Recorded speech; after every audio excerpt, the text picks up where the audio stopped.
Shampoo Road. This is Dr. Cheese. And that's Dr. Cheese. That's a painting I did. I am Ice Cat. Or some people call me Price. You can call me either or. Today I'm going to be talking about my DMT experience. I smoked a DMT a couple times, but the first time was the most ridiculous. I'm going to talk about that real quick here today.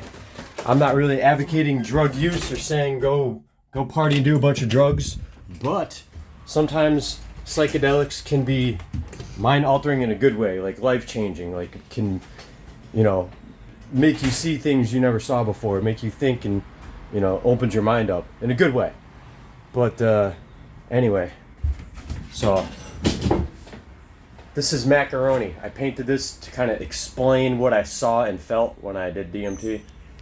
See, get the. That's Macaroni, the alien giraffe, or whatever it was.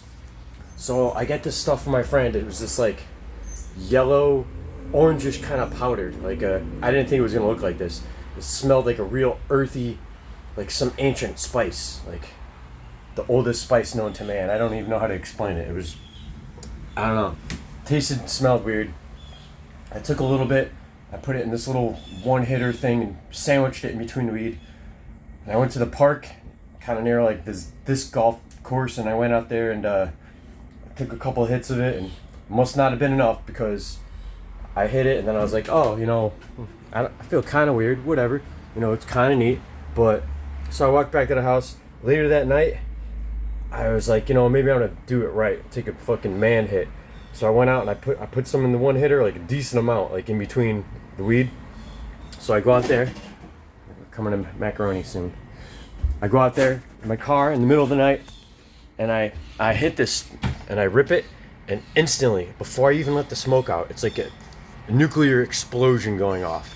Like, so intense. I was like, oh shit. And like, I've done acid, I've done shrooms, I've done whatever, man. This is all that's crumb cake compared to DMT. I hit this, and like I put the lighter down. I was like, oh shit.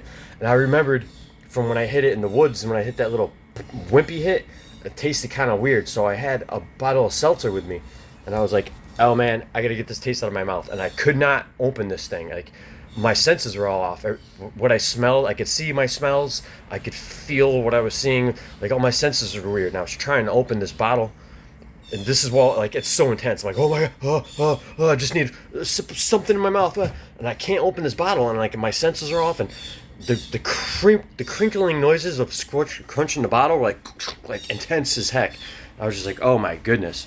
So I'm like trying to get this bottle open, and then it seems like everything in my car had like a personality. Like, hey Pat, I'm the steering wheel. Hi Pat, I'm the shifter knob. Hi Pat, I'm the seat. Can't open that bottle, can you? Welcome to our world. And like, a lot of people say those are the machine elves, and like they weren't really like being mean to me, but they like, it was like everything in my car had a personality or an identity, or the machine elves were there, and they're happy to be there, but kind of like, this is our world and you crossed the line, so now we have the ability to mess with you. So that's going on, and this is still like the beginning of what happened, like 20 seconds into this. So I take a sip of my seltzer. I finally get it open. Machine elves are laughing at me because I can't figure out how to open my seltzer. And then I'm like, this is the most intense thing I've ever felt ever. Like, I wish I had a blanket. I wish I had a blanket with me. I just felt so naked. It was like my soul liked it. My soul felt good, but my body, like, I was squirming, like, trying to squirm my way out of it. And I was like, how long is this gonna last? How long is this gonna last? That's it. I'm gone. I flipped my zone eggs. Someone's gonna find me in my car, like, and I'm gonna have to go to the mental hospital for the rest of my life. That's it. I broke my brain. This is the big one. And I was like, maybe if I close my eyes, it'll be less intense. Wrong.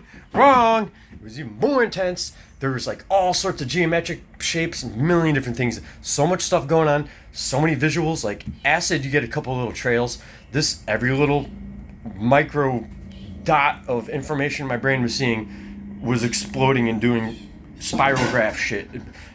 intense, moving, geometrical explosions. So all this is going on. There's like the sky was black and white at the same time with big gears moving and spinning and everything was moving. And then this is still within 20, 30 seconds of like letting my head out. Like literally, it's just so much stuff happened. And then I wasn't in my body anymore. I wasn't in my car. I was somewhere else. I was in rainbow honeycomb land over here, right? And there's so much going on. It was like a place where universes were created. The colors just exploding. So many different colors I never saw before. And like I was getting all this information, like downloads, like something was giving, like I was learning an accelerated rate, but like all this information I was getting, it was almost like there was a higher power, like you're not going to be able to use this when you get back, but it's going to be there for when you need it. Like I'm giving this to you now, and you will get it. You will dip into your resources and use it when you need it.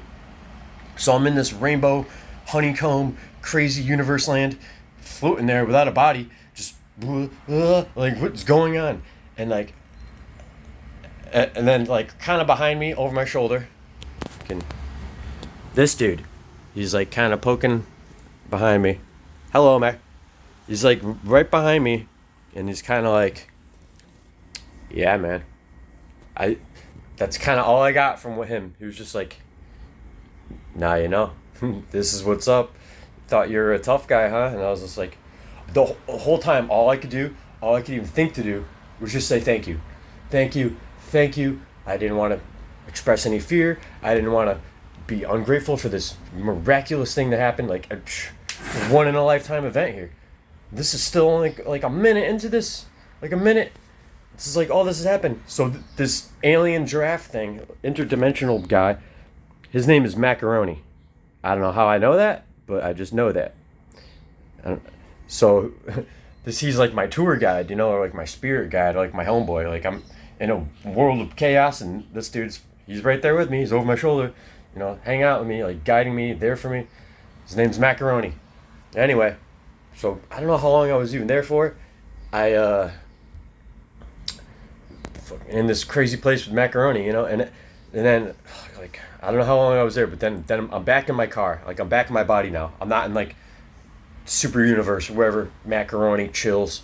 I'm not there anymore. I'm back in my car, and like it's still really intense, real strong. Like visuals are nuts, man. Like I can't even fucking pick up a bottle of water, you know, that my seltzer. I couldn't even, you know, I couldn't smoke a cigarette. I couldn't smoke weed. I could just sit there and like, oh man. And my buddy got some too, and I wanted to be like, let him know, like yo, this stuff, like be careful, like oh man. And I couldn't even mess with my phone. I picked up my phone, and there was like some purple smoke coming off of it, and like when I turned on it, the image of my phone, like the background of all the apps was like, oh my goodness, it was too much. It was like exploding off my camera in 4 or 5 dimensions. It was just too much. And then slowly, you know, I started coming down, coming back to reality, a little bit less visuals. I could fucking comprehend where I was, and I was like, and then I just sat in my car for like an hour and a half. Probably like an hour and a half, just smoking cigarettes and thinking about it, being like, what the heck just happened? What was that? I've never experienced anything like that before. What was that? And then, I've done it a couple times since then, but that first really blast off, man, oh wow. So I think that's what happens when you die. You go to this place, whoever is your boy, you know, like you may not have Macaroni, you might have some like rhinoceros or a dolphin. Well, who knows? But that was just me. That was my DMT experience.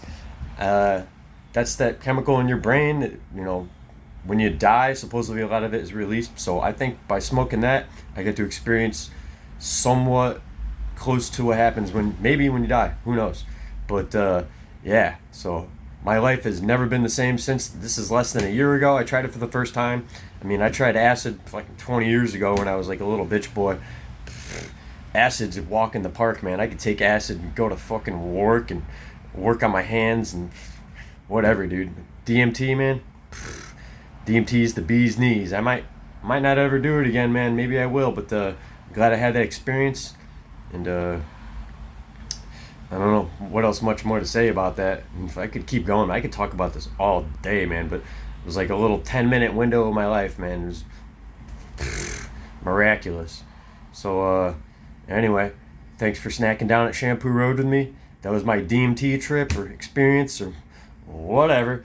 Tell me how what you think, and tell me how yours went if you ever tried the stuff, or if you're thinking about trying the stuff, or whatever. And you can make your brain do that. Like these ascended masters and all these guys meditate for years and years and years and years. They'll do that, but I think that's what I'm gonna try to maybe do. Like wean myself into it after 40 years of meditating, and instead of just smoking it and dive bombing right into it. Man, shit was intense, dude. Holy shit balls.